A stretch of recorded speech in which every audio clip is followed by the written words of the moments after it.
Good morning, students. How are you? Fine. Okay. I think you everybody will be fine. Now, today I am going to start a new topic of chapter electricity of class 10, that is Ohm's law. And this law is very important for us also. Now, George Simon Ohm has given this law, Ohm's law, and he has established the relation between potential difference and electric current. As you know that electric current means what? The rate of flow of charge. The rate of flow of charge, that is called electric current. And potential difference means what? Potential difference means voltage, and it is defined as the work done bringing a unit positive charge from one point to another point in electric field. That is potential difference. So George Simon Ohm has given this law, and just he has established the relation between the potential difference and electric current. Now, according to the Ohm's law, it states that at constant temperature,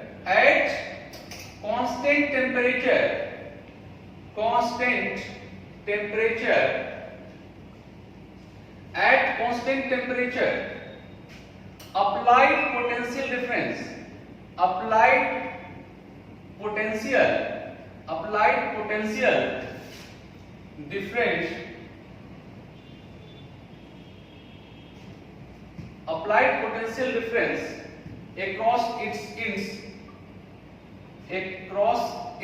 ends of a conductor is directly proportional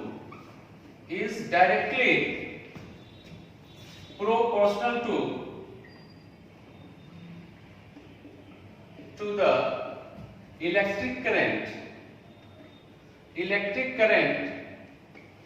flows through a conductor.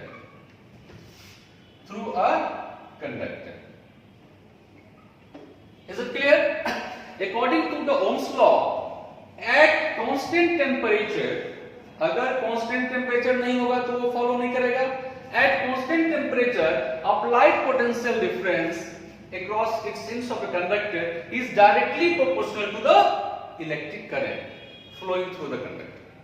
Means simply you can say that at constant temperature, applied potential difference is directly proportional to electric current. So now we can write here. V is directly, मतलब क्या है? Potential difference is directly proportional to I. Okay. Now we know that if we have to remove the proportion, then what happened? We use proportionality constant. Then V I R I, or we also write it V is equal to I R. V is equal to I. No any problem? Now where V is what? Where R is equal to proportionality constant known as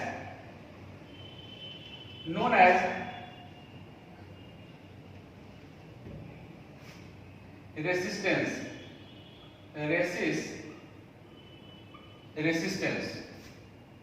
Okay, and we also know that it depends upon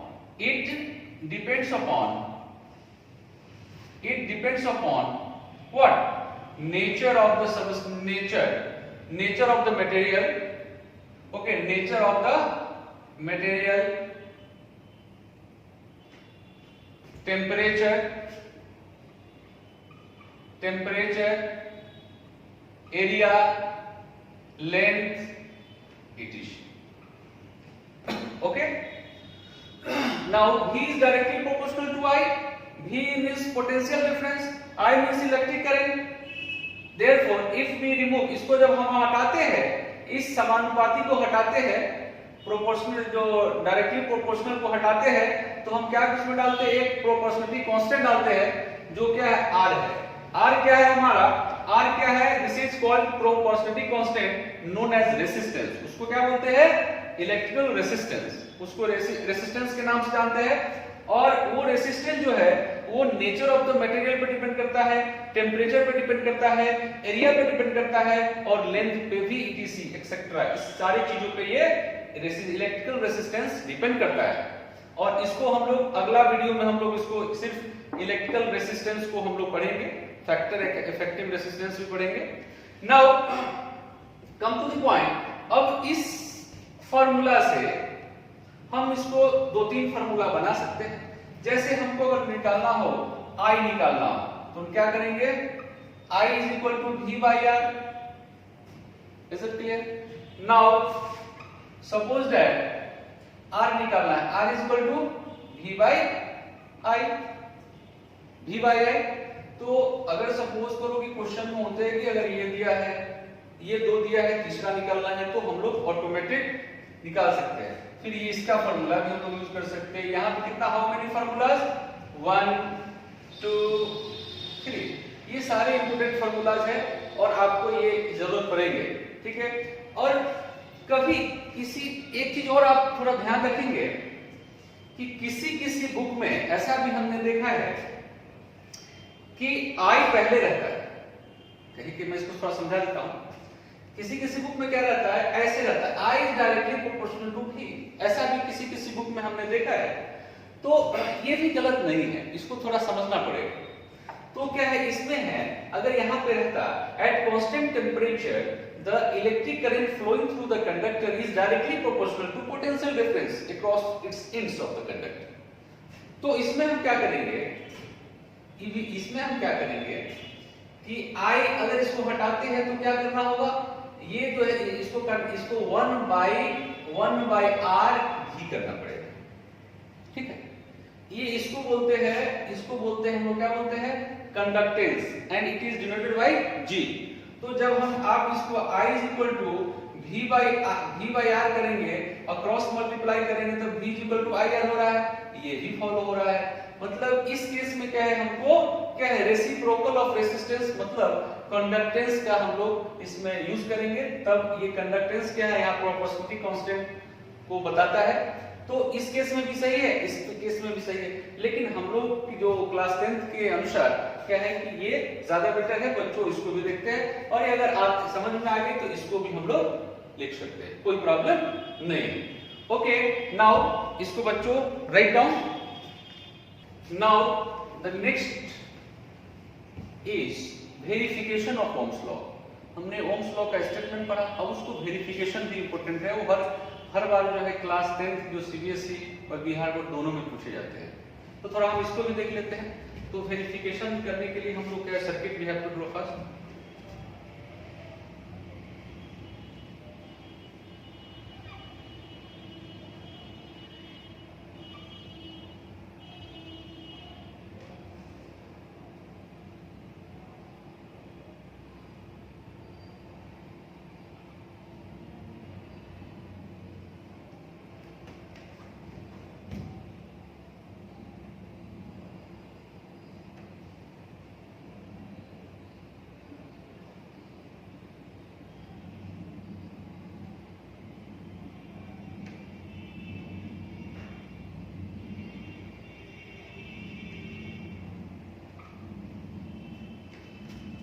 Okay, in this figure, and this is key. This is key, or you can say that switch, and this is called battery. The number of cells is called battery. Key means what? Switch. Switch means on-off mechanism is called switch, and I is given. Just flows through it. This is voltmeter, and this is ammeter, and this is rheostat. This is rheostat. Okay, now this is the circuit. Now you see the figure. Firstly, we have to write how can we draw it. Okay, now come to the point.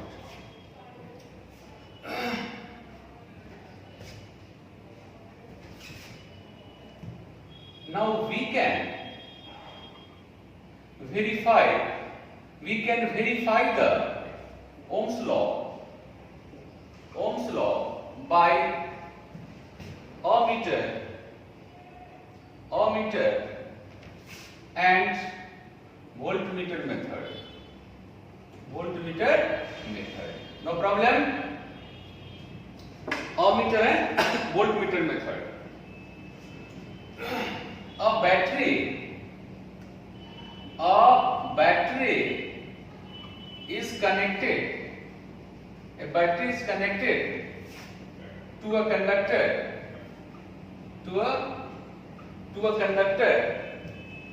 through rheostat, ammeter and key. Okay, now after that voltmeter is also connected. Voltmeter is also connected across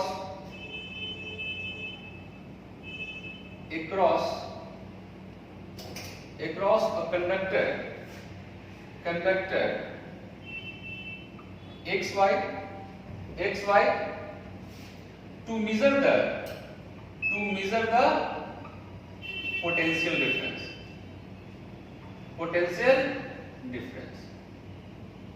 Is it clear? So this is the construction.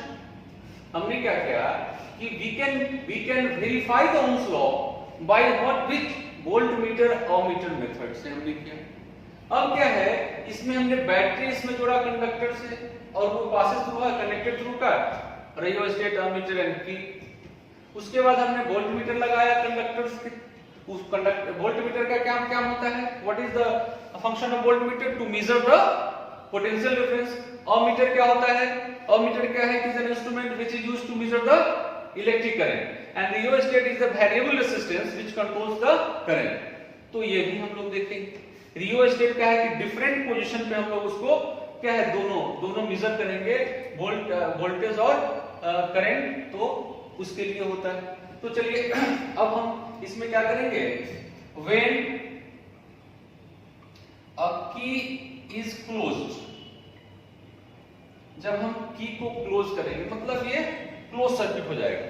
तो क्या है? Electric current flows through a conductor, flows through a conductor.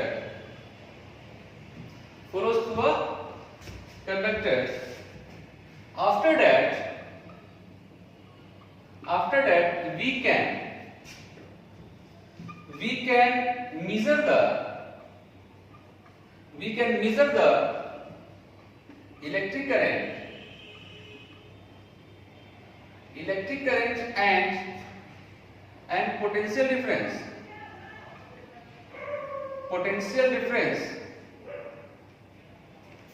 with the help of ammeter and voltmeter at different position of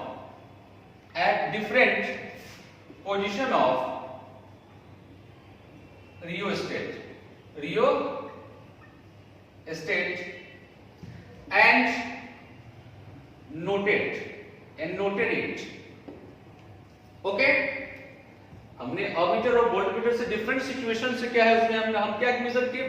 क्या में electric current और potential difference. और उसके बाद क्या है? It is found found that the value of V by I is constant at each position or each case. Thus, we can say that it is Ohm's law verified. Is it clear? बच्चों ये question हर साल आते हैं, Bihar board के exam में भी आते हैं और सीबीएसई के 10th बोर्ड में भी आते हैं, इसलिए आप लोग इसको अच्छे से पढ़ेंगे। क्वेश्चन होता है what is Ohm's law and how can we verify Ohm's law. तो in this way we can verify the Ohm's law. Just okay, now round up.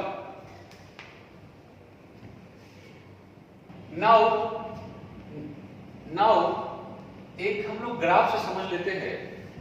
एक हमने ग्राफ बनाया, प्लॉट किया, we plot a graph V versus I, ठीक है, okay. ये हमने current किया, current I, okay, and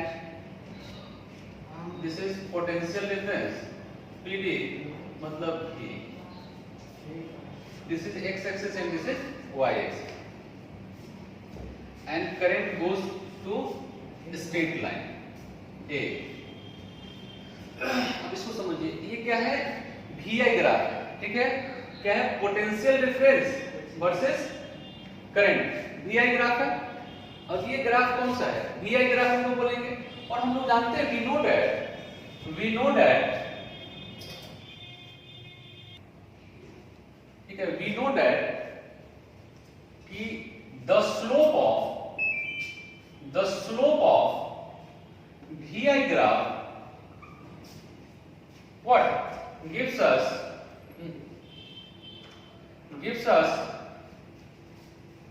what?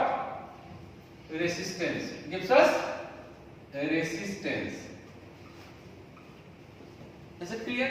ये क्या बताता है? ये रेसिस्टेंस को बताता है। Slope of what? Slope of VI graph gives us what? gives us resistance। तो इस केस में भी अगर मान लेते हैं इसको यहां कर दे, इसको अगर डिनोट कर दे, यहां कर ले, तो इस हर केस में क्या आप पाएंगे? V by I is constant, ठीक है। ये स्ट्रेट लाइन क्या बताता है? V और I क्या है? कांस्टेंट है। तो आप इससे भी ये पता चल गया कि ओम्स लॉ वेरीफाइड है, मतलब ओम V by I is constant। Is it clear? Now Ohm's law के पे कुछ प्रॉब्लम है, उसको हम लोग देखते हैं। Firstly you right it. Now one question is here,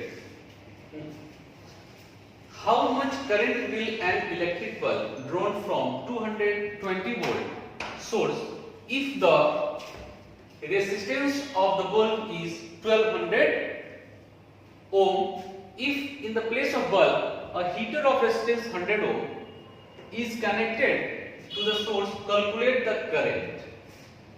Mechanical language, we have to find current in both cases।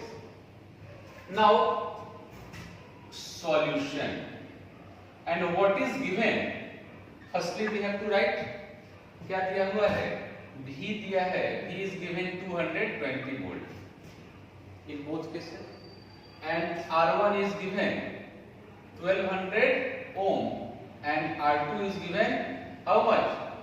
R2 is given 100 ohm, it is given there।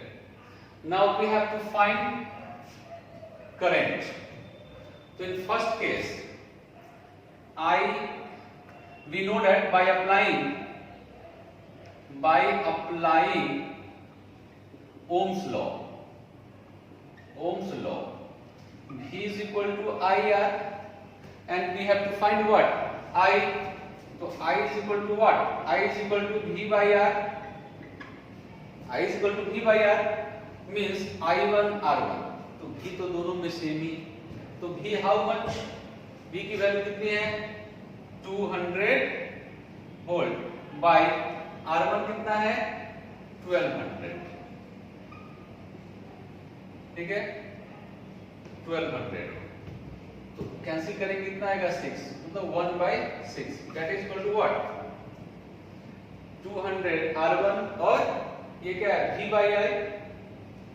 V by R1, V is equal to I is equal to V by R1, तो V की value कितनी है 220, okay, now you correct it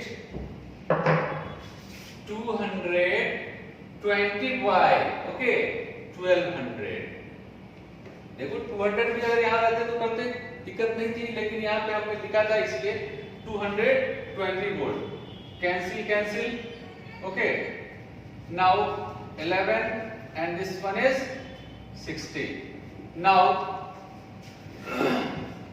11 by 60 ohm, no 11 by 60 ohm, now you can just simplify it and 0 point something, it is I think 0.88, I think 0.18, जब उसको करेंगे 0.18 what this is ampere, okay, because why electric current is we have to find 0.18 ampere. Now in second case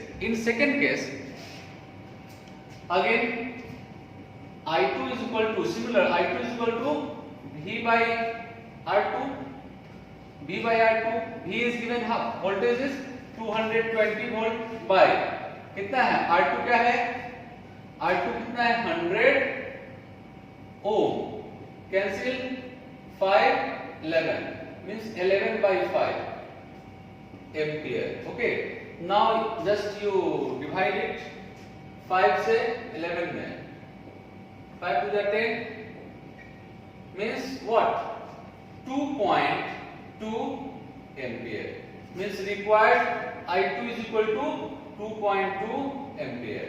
This is your answer, this is your second answer, ठीक है, तो इसका क्या है हमने required current of what, required current of bulb is 0.18 ampere and required current of heater is what 2.2 ampere, that is your answer. Now come to the second question, firstly you write it. Now the next thing is that VI characteristics,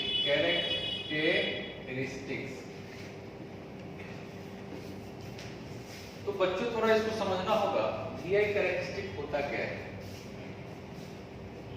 When we plot VI graph at constant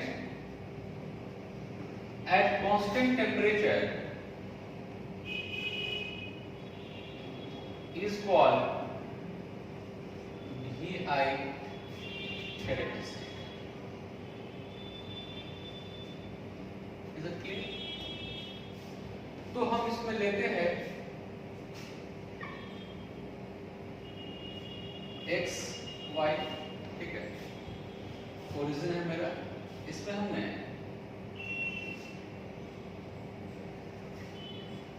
A B,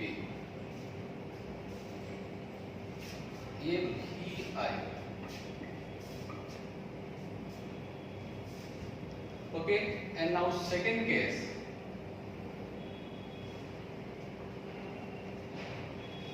इसमें क्या V and I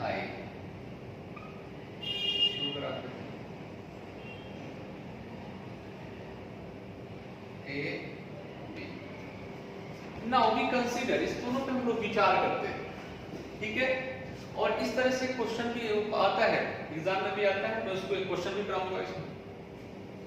अब ये मानते हैं हम लोग θ1 और इसको मान लिए θ2, इसको मान लिए θ1, इसको मान लिए θ2.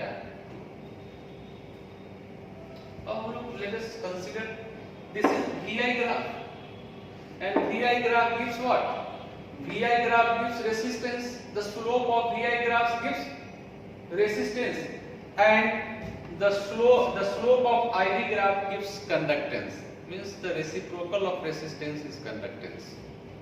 देखते हैं इसमें। तो अब इसमें आप बताइए, इस पे हम लोग विचार करते हैं, ठीक है। इधर मैं इसको करता हूं, theta 2 theta 1 is less then theta 2, इस फिगर से पता चल रहा है।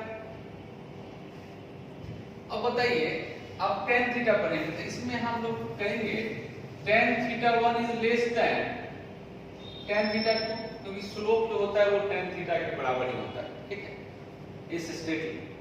तो tan theta 1 is less than tan theta 2, तो tan थीटा क्या होता है, ये this side by this side, मतलब परपेंडिकुलर बाय बेस होगा, परपेंडिकुलर बाय बेस, मतलब v बाय i क्या है, ये इसको a हो गया, is less than v by i equal to b। तो लास्टली हम क्या लिख सकते हैं, v बाय i मतलब ra is less than rp, ठीक है, ra is less then rb, मतलब आप इसको लास्टली लिख सकते हैं, यू कैन राइट है rb is greater than ra, resistance of conductor b is greater than a, ठीक है। देख लिया इसको, जिसकी स्लोप ज्यादा होंगे उसकी रेजिस्टेंस ज्यादा होगी, उसकी रेजिस्टेंस ज्यादा होगी तो उसका टेम्परेचर ज्यादा होगा, इससे समझ में आ गया। अब हम लोग इसमें चलते हैं, थीटा 1 थीटा 2, इसमें भी क्या है कि theta 1 is less then theta 2, इसमें भी आईवी ग्राफ में है, थीटा 1 इज लेस देन, तो फिर क्या है, tan theta 1 is less than tan theta 2।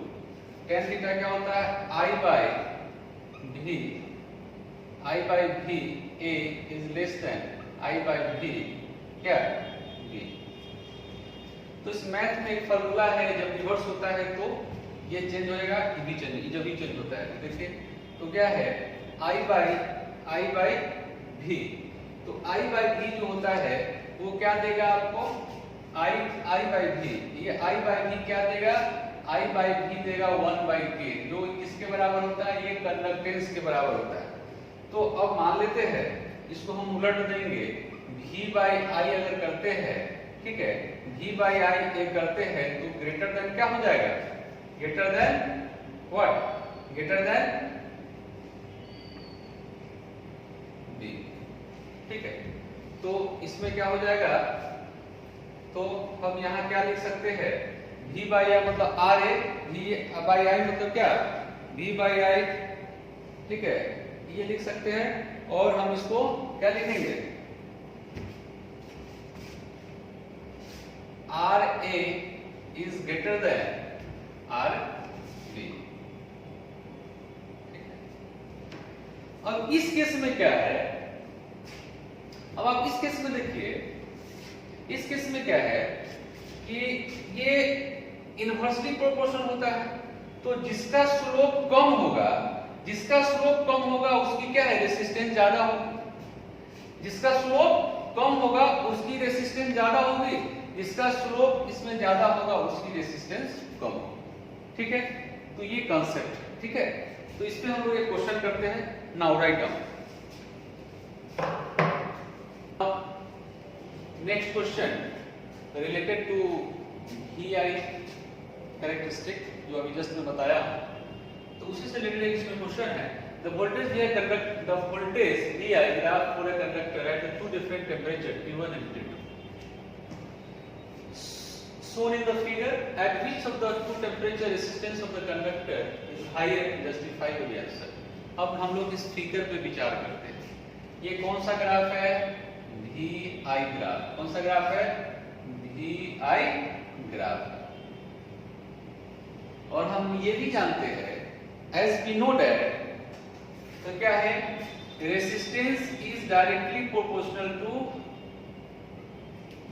Change in temperature, ये हमने पढ़ा। अगर टेम्परेचर रेसिस्टेंस ज्यादा होगा तो उसी का टेम्परेचर भी ज्यादा होगा, मतलब if the temperature increases तो resistance will also increases। तो अगर हम इसमें इस पता कर ले कि अगर टेम्परेचर ज्यादा है मतलब वो रेसिस्टेंस ज्यादा है, इसका मतलब टेम्परेचर ज्यादा है, तो हम जानते हैं इसको मान लेते हैं θ1, इसको मान लेते हैं θ2, ठीक है, θ1 और θ2। तो क्या हो जाएगा इसमें, एकदम सेम हमने बताया था कि थीटा जब रेसिस्टेंस ज्यादा होगा मतलब higher the resistance higher the temperature. आप डायरेक्ट इसका आंसर बोल सकते हो, हायर द रेसिस्टेंस मतलब higher the resistance higher the temperature higher the temperature, मतलब सीधा लग रहा है उस स्लोप और the slope of Vi gives resistance, तो इसका होगा therefore T2 is greater than T1, मतलब इसका जो T2 का है मतलब ये जो आपका जो स्ट्रेट लाइन जो है, स्ट्रेट लाइन Vi ग्राफ है ये T2, तो T2 क्या है, ये टेम्परेचर T2 ये ग्रेटर देन T1 है क्योंकि Vi ग्राफ रेसिस्टेंस देता है, ठीक है। तो हम इससे पहले भी पढ़े और इसको आप ऐसे भी हम कर सकते हो θ1 is less than θ2, जो हमने इससे पहले बताया था। तो tan θ1 is less than tan θ2, तो ये क्या हो जाएगा, tan θ1 क्या है V by I, ठीक है, V by I I1 is less than V by I2, तो ये किसके हो गया। अब हम मान लेते हैं तो ये क्या है, इसका फर्स्ट का R1 is RA, इसको R1 इसको डाल देते हैं, RA लिख नहीं जाता होगा यहाँ पे, अगर ये डाल देते हैं RA is greater than RB और R2 इसको लिख सकते हो, मतलब T2 जगह पे है तो T2 कर देंगे, तो इसमें क्या होगा RB is greater than RA आया था, मतलब रेसिस्टेंस इसका क्या, अगर मान लेते हैं यहाँ पे हम इसको अगर A कर दे और इसको अगर B कर दे तो क्या आया, तो रेसिस्टेंस किसका आया, B का आया। जब B का आया तो क्या है, वो टेम्परेचर पे डिपेंड करता है, टेम्परेचर पे डिपेंड करता है, तो क्या है, तो किसका ज्यादा होगा, तो T2 is greater than T1, किसका ज्यादा होगा, at which of the following temperature resistance the T2, ठीक है, T2 is greater than, ठीक है, T1। कैसे हुआ पता चल गया, तो इसको आप नोट करें, इसको आप नोट करें, ठीक है। Now the next question is find the resistance of a conductor in which I is given 1 milliampere, means 1 into 10 to the power minus 3 ampere, okay, passes through when potential difference V is given 1 volt, okay। Now we have to find R, मतलब resistance निकालना है, तो इसके लिए क्या करेंगे, by applying, बच्चों by applying Ohm's law। Ohm's law आपको पता है क्या पता है, V is equal to IR होता है, निकालना क्या है, you have to find R, तो V by I, ठीक है, V कितना है 1 और I कितना है 1 into 10 to the power minus 3, 1 खत्म हो गया, ये ऊपर जाएंगे तो क्या होगा 10 to the power 3, तो रेसिस्टेंस कितना हो जाएगा 10 to the power ohm, and ohm is the SI unit of what, resistance, ठीक है, क्या है, तो ये आपका क्या होगा, यही आपका आंसर हो गया, okay. Now so there are 4 numerical problems हम लोग देखे हैं, और भी बहुत सारे न्यूमेरिकल प्रॉब्लम होंगे, एससी वर्मा 10th का ले लो या और भी बुक्स है उसको आप बनाइए। हमको लगता है इस टॉपिक से ओम्स लॉ से जितनी भी होगी आपसे सब बन जाएगा, ओके, थैंक यू।